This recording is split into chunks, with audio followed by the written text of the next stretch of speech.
화내야 할 사람에게 화를 내는 것, 적절하게 화를 내는 것, 올바른 때에 화를 내는 것, 화내야 할 일에 화를 내는 것, 제대로 된 방식으로 화를 내는 것은 쉽지 않다.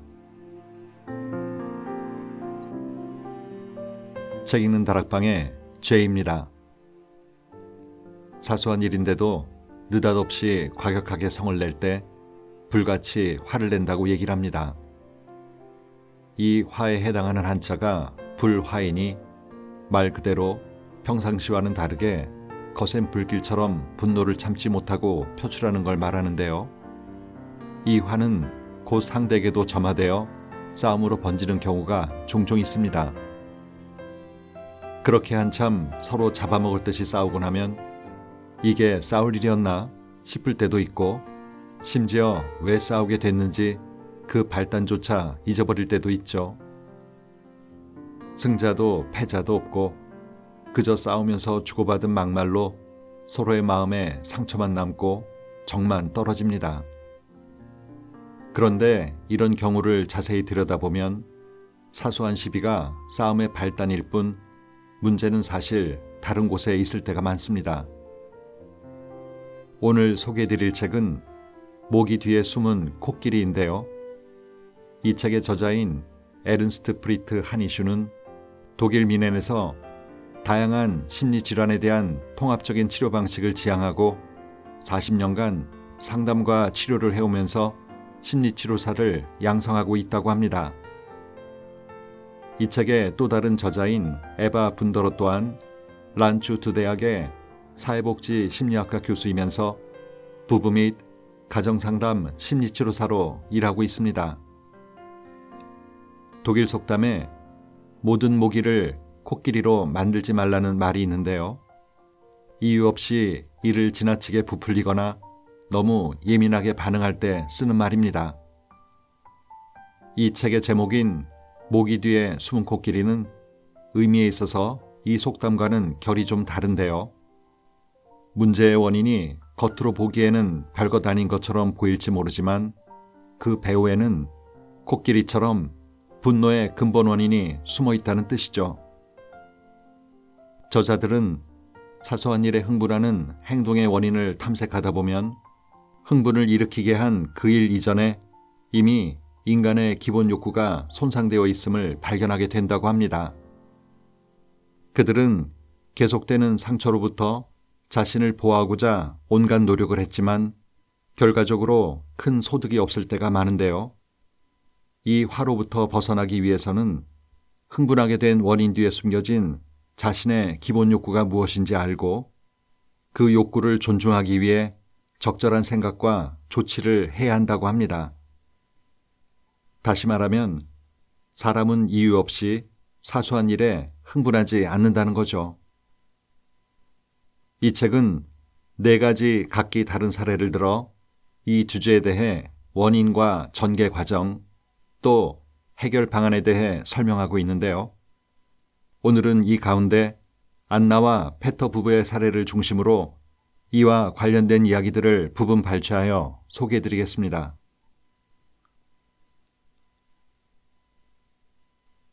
안나와 페터의 일화.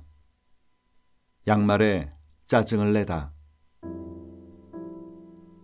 안나와 페터는 결혼한 지 3년째다. 두 사람은 널찍한 아파트에 살고 있다.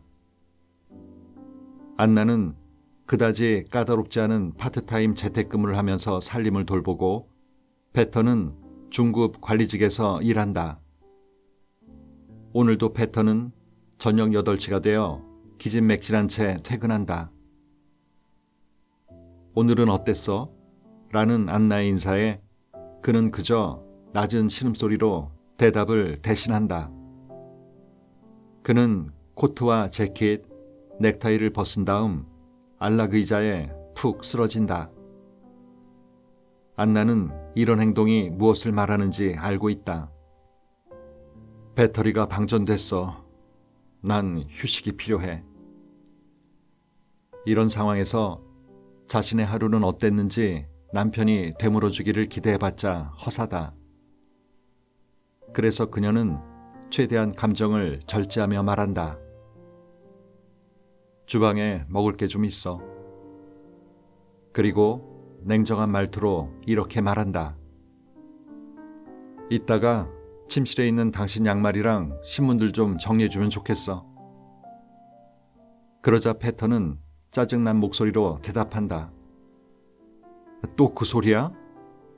좀 더 중요한 얘기거리는 없는 거야? 안나는 더 크게 또박또박 말한다. 중요한 얘기거리가 없냐고? 당신은 집에 오자마자 신문을 폈잖아. 나한테 무슨 일이 있었는지는 관심도 없고, 그보다 신문 경제란이나 기사가 더 중요하잖아. 패턴은 안락 의자에 더 깊숙이 몸을 파묻는다. 이런 자세는 편안해서가 아닌 내적 후퇴에 가깝다. 그는 마치 이마 주름을 펴듯 손바닥을 이마에 갖다 댄다. 그리고 싸움을 피하기 위해 방을 어지르지 않겠다고 약속했던 일이 떠올라 화해하려고 애쓰며 말한다. 미안해. 오늘 아침에는 정말 바빴잖아. 양말 안에 든 코끼리. 안나와 페터 사이의 갈등은 일상적으로 흔히 볼 수 있는 모습으로 우리는 안나의 언짢음을 충분히 이해할 수 있다.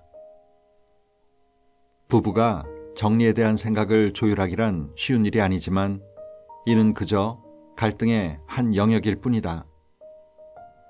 그러나 안나의 계속되는 격한 언짢음 속에는 또 다른 것이 숨어 있다. 그녀의 깊은 곳에 존재하는 근본적 원인을 찾아야 한다.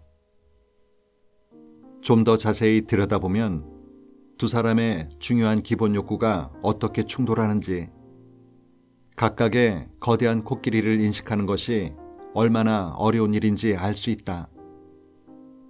먼저 두 사람의 삶의 배경부터 살펴보자. 안나와 패턴은 5년 전 쾰른에서 알게 되었고 2년 뒤에 결혼했다. 34살의 매력적인 안나는 몇 년 전에 한 중견기업에서 프로젝트 책임자라는 유망한 직책을 맡고 있었다. 그녀는 패터를 만나기 전까지 혼자 살았다. 안나보다 3살 많은 패터는 미넨에서 자랐고 그곳에서 법대를 졸업하고 한 국제기업에서 부장으로 승진했다. 그는 새로운 직업적 도전을 위해 쾰른으로 자리를 옮겼다. 그는 라인 지방의 생활 방식에 매우 만족했기 때문에 쾰른으로 옮긴 것을 행복한 운명이라고 느꼈다. 최근에 그는 미넨 본사로 발령이 났는데 이 문제 때문에 특히 안나와 큰 갈등을 빚었다. 안나가 자기 경력과 상관없는 반일 근무를 받아들일까? 그녀가 친구들을 떠날 수 있을까? 패턴은 쾰른에 남아서 새 직장을 구해보겠다고 제안했지만 안나는 내키지 않았다. 패터를 사랑한 안나는 그와 가정을 꾸리고 싶었기에 결국 미넨으로 이사했다. 그때까지 두 사람에게는 아이가 없었는데 이 문제 때문에 안나는 침울해했다. 안나와 패터는 상담을 받으려고 나를 찾아왔다. 안나가 먼저 패터에게 제안했고 패터가 받아들였다. 패터 역시 안나의 계속되는 불만에 시달리고 있었기 때문이다. 그는 안나의 불평이 자신을 점점 절망에 빠뜨린다고 토로했다. 아무것도 아닌 일로 자주 다투는 상황을 더 이상 견딜 수가 없다고 했다. 그녀가 화를 내는 이유는 납득이 갔지만 그렇게 지속적으로 과격하게 자신을 비난하는 이유는 알 수 없었다. 패터는 고개를 젓거나 이마에 짜증스런 주름을 지으면서 아무렇게나 벗어둔 양말을 사소한 일이라고 치부했다. 그는 나중에 치울게 라거나 양말이 그렇게 거슬리면 당신이 직접 치우면 되잖아 라고 말해서 갈등을 더 크게 키웠다.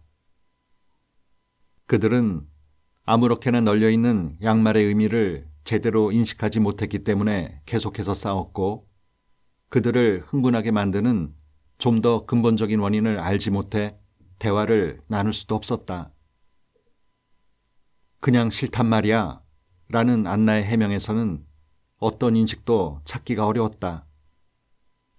그녀가 나는 당신의 하녀가 아니야 라는 말로 분노를 터뜨렸을 때 그녀는 코끼리의 흔적을 쫓고 있었다. 그럴 때마다 그는 당신은 하녀가 아니야. 당연히 아니지. 그렇게 기분 나쁘게 받아들이지 마. 라는 무익한 대답을 했다.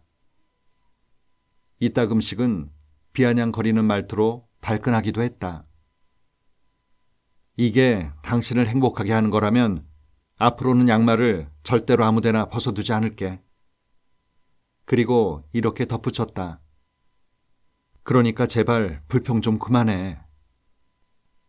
간혹 패터는 앞으로 노력할게 라는 건설적인 대답을 했다. 그러면 안나는 알았어.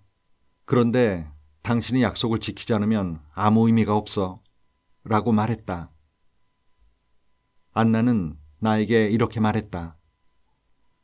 저는 페터의 억지 약속을 더 이상 못 믿겠어요. 안나와 페터의 집에서 양말은 빨래에 그치는 것이 아니라 둘 사이의 관계에 놓인 핵심 문제다. 하지만 문제를 객관적으로 해결하려는 모든 시도는 만족스럽지 못했고 두 사람은 결국 막다른 골목에 다다랐다. 만일 안나가 현재 자신의 삶에서 무엇을 원하는지 분명히 알았다면 이렇게 말했을 것이다. 페터, 나는 내 삶이 만족스럽지 못해서 자주 화가 나. 나는 인정받고 존중받고 싶어.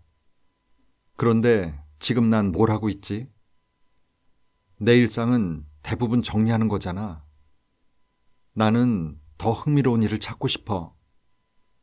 또는 당신이 나를 조금만 더 도와주면 덜 힘들고 인정받는 기분이 들 거야. 집안일을 완벽하게 하고 당신 뒷바라지하는 게 나의 최고 행복이겠어? 나는 미네넷의 삶이 이럴 줄은 생각도 못했어. 얼마나 더 기다려야 아이를 낳고 싶은 내 소원이 이루어질까?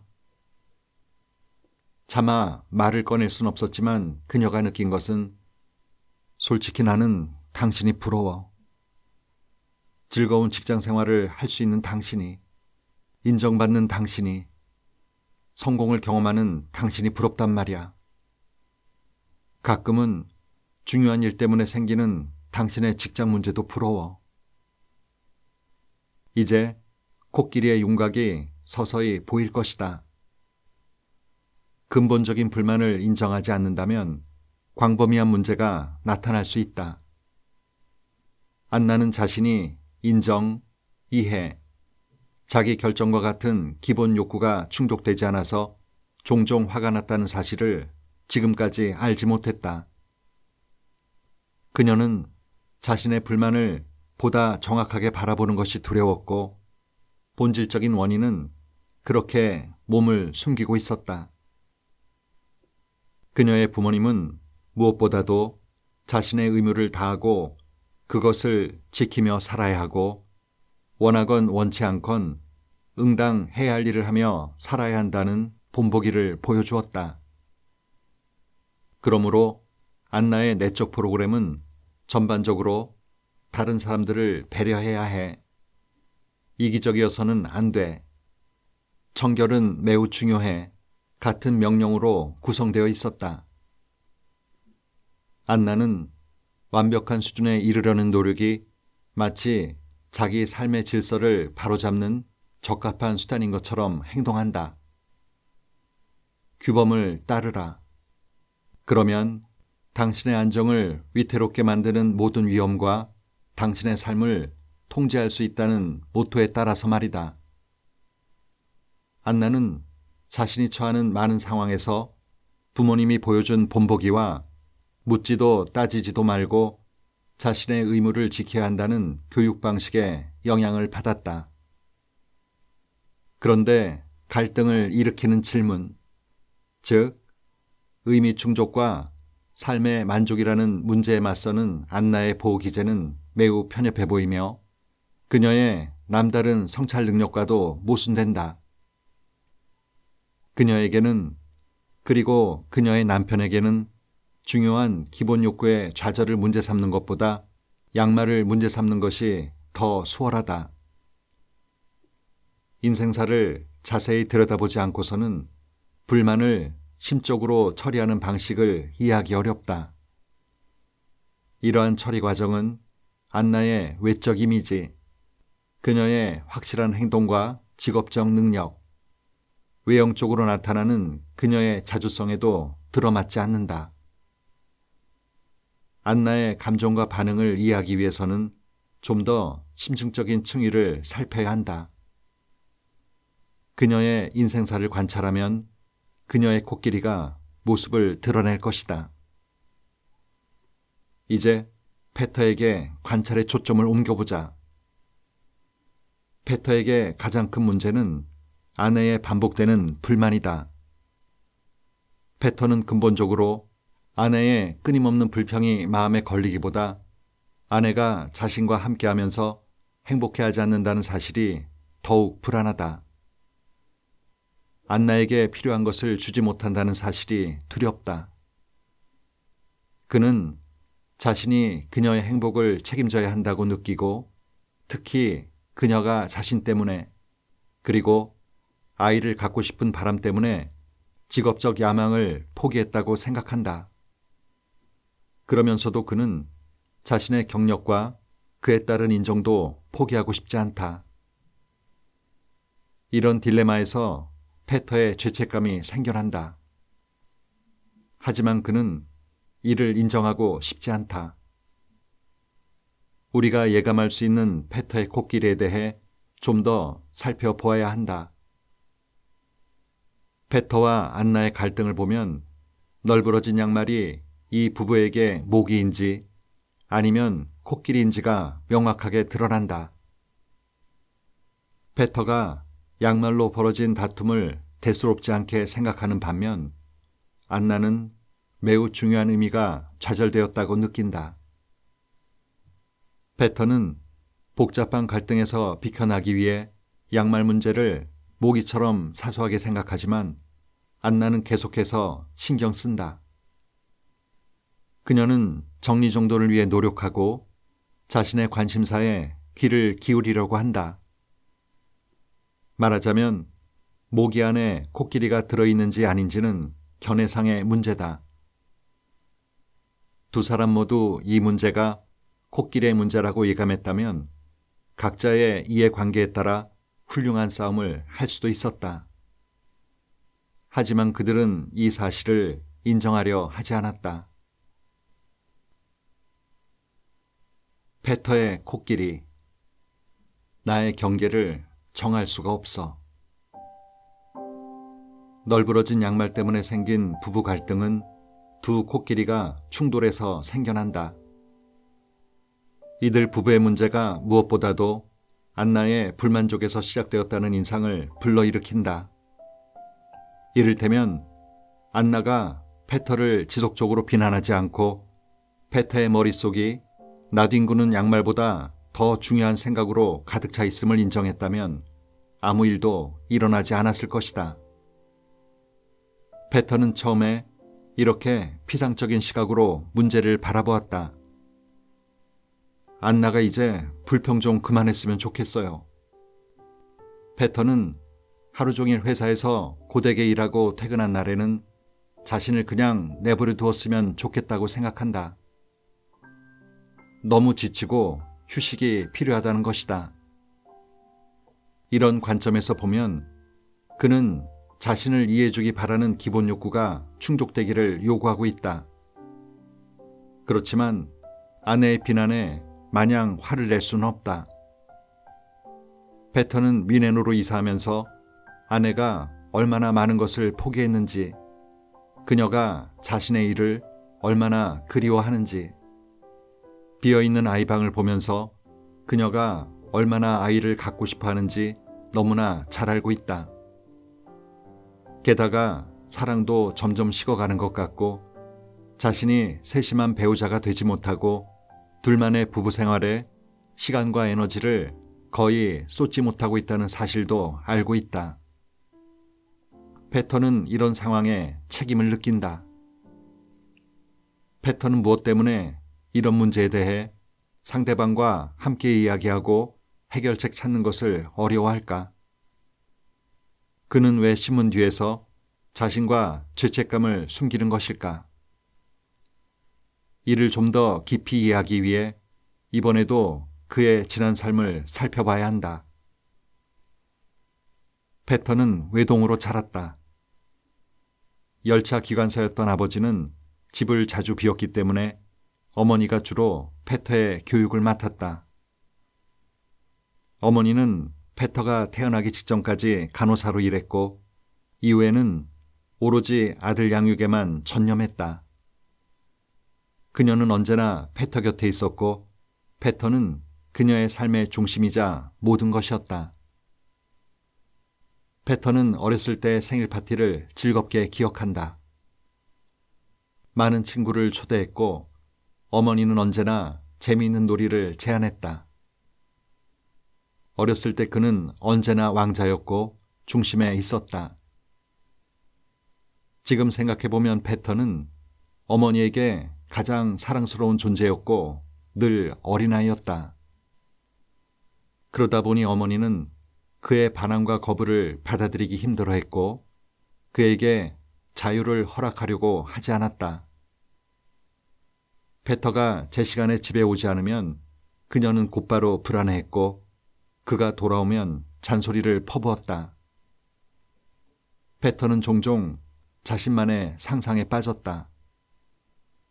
그는 피비린내 나는 괴물을 잔인하게 무찌르는 상상을 자주 떠올렸다. 그의 방은 어머니 덕분에 언제나 깔끔하게 정리되어 있었고 사춘기 때까지 어머니가 골라주는 옷을 입었다. 그러던 어느 날 패터가 15살이 되었을 때 일이 벌어졌다. 어머니가 새 바지를 사줬는데 완전히 유행이 지난 스타일이었다. 그는 거세게 손사래를 치며 바지를 거부했다. 어머니는 이 행동을 마치 그녀를 향한 폭행처럼 느꼈다. 어머니는 네가 어떻게 그럴 수가 있어? 라는 말을 남기고 며칠 동안 말을 하지 않았다. 패터가 배탈이 나고 나서야 그녀는 다시 보살피는 어머니의 모습으로 돌아왔다.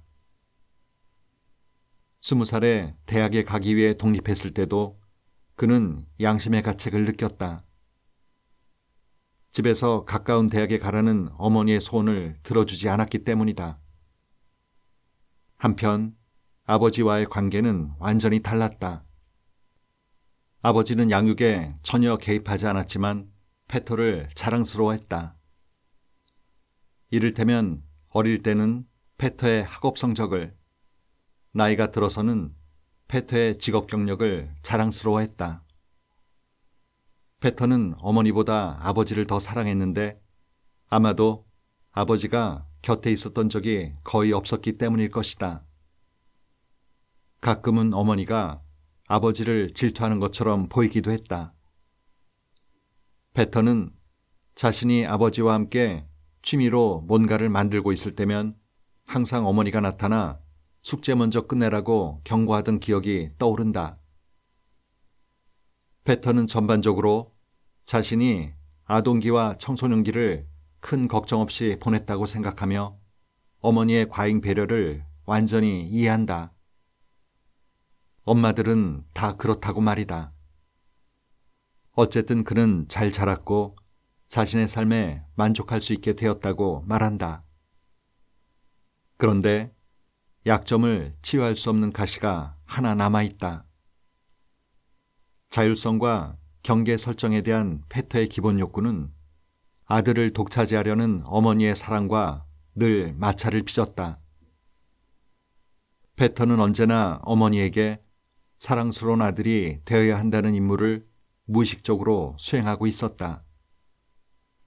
이에 따라 그는 공격적인 충동을 억제하고 갈등이 생길 때면 차라리 뒤로 물러나는 극복 전략을 학습하게 되었다.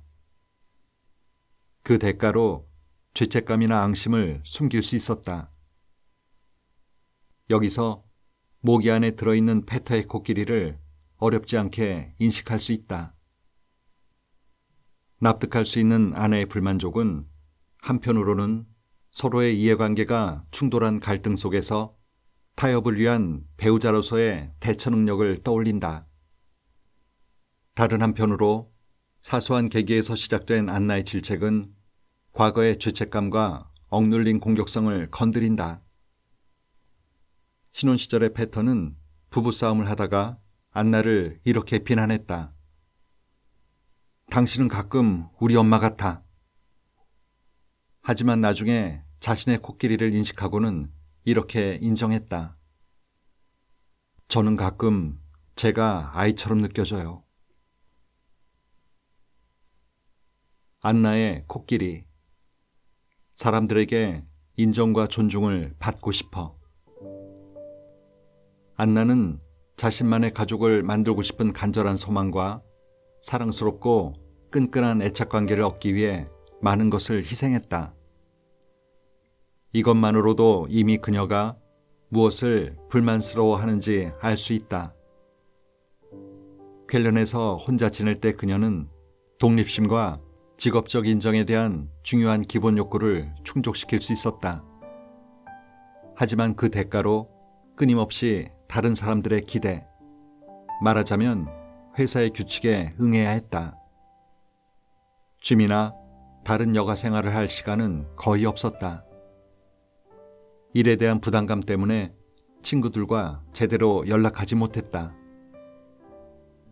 안나가 5살이 되었을 때 부모님은 집을 짓기로 결정했다. 재정적으로 여유가 없었기 때문에 그녀의 아버지는 회사 일 외에 건설 공장 현장에서도 일을 했다. 어머니도 점점 더 자주 초과 근무를 했다. 끊이지 않는 일에 대한 과도한 부담감 때문에 집안은 활력을 잃었고 부모님은 아이들에게 집안일을 거들라고 요구하기 시작했다. 물론 부모님도 매일 지칠 때까지 일을 했다. 그들 가족에게 중요한 일은 그저 각자의 임무에 충실하는 것이었다. 가족들이 함께 저녁 시간을 보내거나 소풍을 가는 것은 지난 일이 되어버렸다. 방학이나 휴가에도 집에서만 시간을 보내거나 아이들만 야영장에 갔다. 안나 혼자 집에 있을 때가 많았고 부모님 또한 사랑이 넘치는 부부가 아니었다. 안나는 초등학생 때부터 숙제를 마치고 나면 모든 게 반짝거릴 정도로 부엌을 완벽하게 청소했다. 나중에 어머니가 집에 돌아와 자신을 칭찬해주는 장면을 머릿속에 그리면서 말이다. 하지만 어머니가 따뜻하게 미소 짓거나 잘했다고 인정해주는 일은 매우 드물었다. 안나의 코끼리를 들여다보면 그녀가 가족 안에서 무엇보다도 인정과 존중과 공감을 그리워했다는 사실을 알 수 있다. 그녀는 온 힘을 다해 집안일을 거둘 때만 인정과 존중을 받았다. 의무에 충실해야 한다는 최고의 계명이 호기심과 자율과 같은 다른 기본 욕구의 발달을 방해했다. 나이가 들고 나서야 그녀는 집 밖에서 또래들과 자유롭게 관계를 맺으며 이러한 기본 욕구를 시험해 볼 수 있었다. 집안에서 그녀가 보호를 받을 수 있는 유일한 길은 부모님이 정한 규칙을 따르는 것이었다. 말하자면 안나의 코끼리는 좌절된 기본 욕구를 충족시키기 위한 과거의 극복 전략을 담고 있다. 과거의 규칙, 즉 내가 집안일을 착실하게 하면 나는 인정받고 보호받을 수 있어 라는 생각은 더 이상 기능을 발휘하지 못했고 지금의 그녀에게도 알맞지 않았다. 가까운 유대관계 안에서 자율적으로 행동한다는 것이 안나에게는 관계를 위태롭게 만드는 위험 부담을 안고 있는 미개척지다. 일단 좀 더 만족할 만한 일을 찾아보고 남편 양말은 본인이 직접 빨게 해봐. 라는 친한 친구의 조언이 가장 명백한 해결책이었다. 하지만 이것이 정말로 안나가 찾고 싶은 해결책이었을까? 이것은 그저 해결책의 일부일 뿐이다. 그녀는 혼자 사는 생활을 끝내고 남편과 애정 깊은 유대관계를 맺고 싶었으니 말이다. 비유적으로 말하자면 아동기를 벗어나면서부터 그녀의 삶에 세워진 수많은 표지판이 무엇을 해야 하고 무엇을 하지 말아야 할지를 그녀에게 보여주었다. 즉흥적인 충동과 감정과 욕구에 귀 기울이는 것. 말하자면 자율적인 자아 발달의 이정표가 될 수 있는 행동은 금지되었고 그녀는 여기에 접근할 수 있는 통로를 잃어버렸다. 집을 떠나면서 그녀는 그제야 자신만의 길을 타게 할 수 있었지만 또다시 의무이행과 성과 실현이라는 기준에 억지로 자신을 밀어넣었다. 안나는 페터와 연애하면서 어떤 성과를 보이지 않아도 있는 그대로의 자신이 받아들여진다는 감정을 가장 먼저 느꼈다. 그녀는 마치 왕자의 입맞춤으로 잠에서 깬 공주가 된 것처럼 하루아침에 세상이 달라졌다고 느꼈다. 함께 시간을 보내는 것, 함께 탐험을 떠나는 것, 약해져도 되는 것, 의지할 수 있는 것, 부모로서의 행복을 느끼는 것, 이 모든 것이 사랑의 약속처럼 여겨졌다. 하지만 위넨에서 우울한 시간을 보내면서 이런 선물이 전부 속임수처럼 느껴졌다. 그녀는 페터와 갈등을 겪으면서 그만큼 더 깊은 실망감과 무력감을 느꼈고 의무이행과 자신의 감정을 억압하는 과거의 극복 전략은 더 이상 작동하지 않았다. 게다가 그녀는 자신의 어머니처럼 부담을 느끼면 뒤로 물러나는 반응을 보이는 남편을 선택했다. 페터와 안나 모두 중요한 욕구를 충족시키기 위해 노력했지만 그것이 무엇인지 정확하게 말하지는 못했다. 페터는 좋은 직업을 갖고 있고 이에 대해 아내에게 인정받기를 원한다. 특히 지금 자신이 버는 돈의 대부분이 풍요로운 삶을 누리는데 쓰이기 때문이다. 페터는 자신이 집안일을 거들기에는 에너지가 너무 부족하다고 생각하며 특히 안나의 불만을 해결해 주기에는 자신이 무력하다고 느낀다. 그는 단순히 널브러진 양말이 부부 사이의 문제가 아니라는 것을 느끼고 있지만 그렇다고 양말로 인한 다툼에서 벗어나지도 못한다. 페터는 다른 사람의 기대에 못 미치기 때문에 어릴 때처럼 지금도 책임감을 느낀다. 그는 과거의 책임감을 떨쳐버리지 못한다. 그렇기 때문에 억압된 그의 분노는 그만큼 자기 자신에게로 또한 이러한 죄책감을 유발하는 아내에게로 향한다. 그래서 그는 완전히 부적절한 해결책을 시도한다. 내가 경제적으로 너를 책임질 테니 너는 나를 위해 집안일을 책임져라 라는 구호에 따라서 말이다. 안나는 페터의 널브러진 양말을 보고 처음에는 남편에게 화가 났다. 남편은 그녀의 정리 욕구를 존중하지 않고 그녀가 집안을 가꾸기 위해 얼마나 애를 쓰는지 인정하지 않는다. 더구나 그녀의 어릴 적 극복 패턴이 이제 어른이 된 그녀의 자기 이해에 더 이상 맞지 않는다.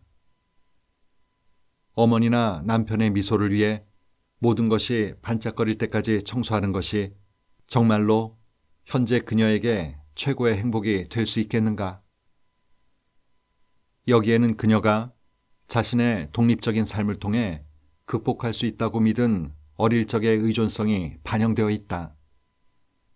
말하자면 그녀는 자신이 아무것도 할 수 없다고 느끼기 때문에, 그리고 성과와 의무 이행에 일방적으로 맞춰져 있는 삶 너머에 있는 자율적인 삶이 어떤 모습인지 모르기 때문에 자기 자신에게도 화가 난다.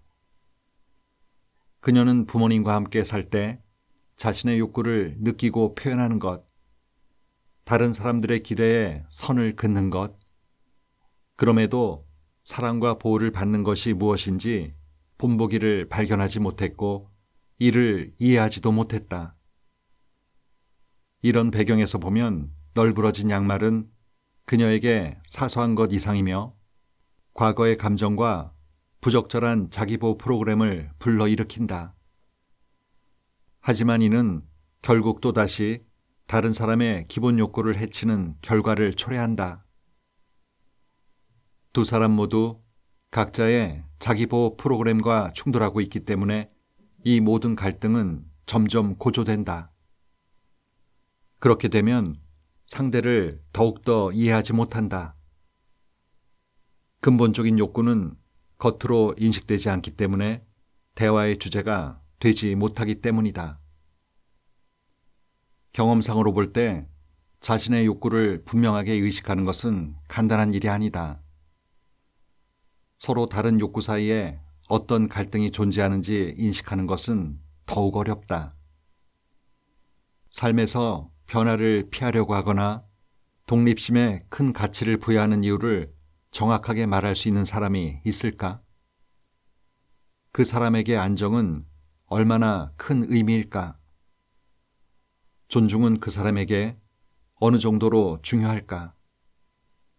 그 사람은 자신의 안정을 위해 어떤 대가를 치를 준비가 되어 있을까? 다시 말해, 안정을 위해 어떤 다른 욕구를 뒤로 미룰까? 이런 질문에 대해 우리는 의식적으로 쉽게 대답하지 못한다. 그 이유는 한편으로는 그러한 주제에 대해 곰곰이 생각할 기회를 거의 갖지 못했기 때문이며, 다른 한편으로는 앞에서 살펴보았듯이 기본 욕구가 손상되거나 위협받은 시기가 아주 먼 과거일 수 있고, 이렇게 이른 시기에는 이를 분명하게 말로 설명할 수 없기 때문이다. 그 밖에도 우리는 불쾌한 감정, 고통스러운 감정, 마음 상한 감정, 불안한 감정을 자연스럽게 회피하려고 하며 그런 느낌을 기억 속에서 지워버리려고 한다. 그렇다면 감춰진 코끼리를 집중적으로 파고드는 것이 가치 있는 일일까? 만약 우리가 자신의 삶에 포괄적으로 만족하고 주어진 과제로 인해 과도한 부담을 느끼지 않으며 자신의 능력과 미래에 신뢰감을 갖고 변화를 허용할 수 있다면 우리의 전반적인 욕구를 깊게 살펴볼 이유가 없다. 하지만 이러한 삶을 사는 사람은 극히 소수일 것이다. 주변 사람들과 더불어 사는 삶을 살펴보는 것은 의미 있는 일이며, 또한 다른 사람들을 더 잘 이해하기 위해 그들의 욕구 세계로 감정을 이입해보는 것도 필요한 일이다. 뿐만 아니라 불만을 느끼는 삶의 국면에서 그 본질적인 원인을 묻는 것 또한 많은 사람에게 도움이 된다. 그냥 귀 기울여 들어주기 연습. 패턴은 아내에게 관심을 기울이면서 그녀의 안부를 묻는 등 아내를 좀 더 존중하는 데 익숙해졌다. 중요한 것은 그가 이제는 아내가 하는 말에 조언하면서 개입하지 않고 공감하면서 주의 깊게 듣는다는 점이다. 아내 또한 달라졌다. 페터의 머릿속이 다른 일로 꽉 차 있다는 것이 분명하게 보일 때는 그의 관심을 기대하지 않게 되었다. 그런 아내의 유익한 변화도 페터에게 도움이 되었다. 그의 학습 목표는 아내의 불만을 일단 한번 견뎌내는 것이었다. 말하자면 나는 당신의 분노를 진지하게 받아들이고 당신의 분노가 내 인성에 대한 공격이라고 생각하지 않는다고 생각한 것이다. 패턴은 아내의 욕구 충족에 대한 책임이 자신에게만 있는 것이 아님을, 혹은 자신에게 전혀 책임이 없다는 사실을 비로소 알게 되었고, 그러자 경계 설정이라는 갈등이 눈에 띄게 완화되었다. 견고한 유대관계를 위해 이보다 더 좋은 태도는 없다. 내려놓기 연습. 안나는 일주일 중에 하루는 정해진 일을 강제적으로 하지 않고 즉흥적으로 하고 싶은 일을 하기로 결심했다. 또한 그녀는 가끔 패터보다 늦게 귀가하는 즐거움을 누리기도 했다. 그 외에도 정말 천재적인 생각을 하기도 했는데 이것은 그녀의 익살스럽고 현명한 방식을 좋아했던 패터에게도 큰 도움이 되었다. 안나는 패터에게 이렇게 말했다. 앞으로는 내가 당신 양말을 치울게. 정말이야. 당신은 내가 양말 3켤레를 빨래 바구니에 모을 때마다 내가 보고 싶은 오페라 티켓을 구해서 나랑 함께 보러 가는 거야. 돈과 노력이 많이 드는 일이긴 하지만 경험상 이것은 두 사람이 함께 누릴 수 있는 기쁨이다. 내려놓기 연습의 목표는 자신의 행복에 우선권을 부여하고 의무적으로 이행해야 하는 욕구가 아닌 자율적으로 결정한 욕구를 충족하는 것이다. 사랑하는 사람을 위해서라며 자신의 재능과 욕구를 포기하면서까지 그를 위해 희생하며 산다면 그게 얼마나 갈 수 있을까요? 아무리 자발적인 것이라 해도 숨기고 눌려진 그 욕망은 전혀 예기치 못한 상황에서 울고 싶을 때 마침 뺨 맞는 격으로 툭 불거져 나올 겁니다. 사랑은 그를 위해 내가 뭘 해줄까? 또는 그가 나를 위해 이런 걸 해줬음 하는 바람보다는 그가 싫어하는 걸 안 하기. 그러려고 노력하며 사는 것이 상대를 위한 가장 큰 사랑이자 배려가 아닐까 합니다. 나머지는 둘 안에서 각자가 자기답게 살아가도록 도와주고 이해하는 것. 전 그게 사랑이라고 생각합니다. 오늘도 좋은 하루 보내세요.